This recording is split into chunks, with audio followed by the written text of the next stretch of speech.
In this video, we're going to learn how to create a shank button out of a regular button.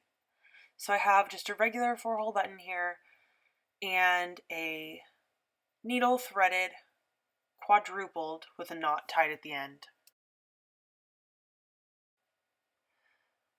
I'm going to start by taking a bite of my fabric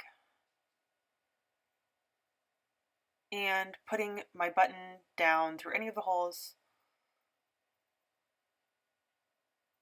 sending my needle back through another hole of the button and back through the fabric, pulling it tight so that the button comes secure to my fabric without any twists in the thread.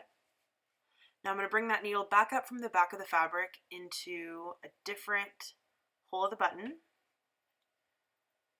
and through the last hole of the button that I have not yet put thread through.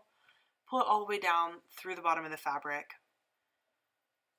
Now you can choose to sew on your button in like horizontal or in an X. I'm doing it in an X here, but it really doesn't matter any way that the button gets secured, but you'll want to go around a couple of times. So I'm going around my X a couple of different times. I'm not just letting one stitch of quadruple thread hold this button on.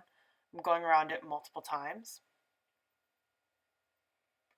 Now to create the shank, we're going to bring our needle up just through the fabric, right up underneath the button, so we're not coming up through a buttonhole this time. And we're going to wind our thread around underneath the button. So this is creating that faux shank. We're just creating it out of thread.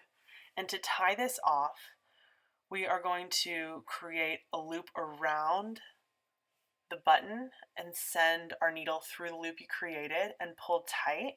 So we're not going through any fabric for this, just around the button. And we always tie 2 knots, pull real tight, and then we will trim our thread up underneath that button.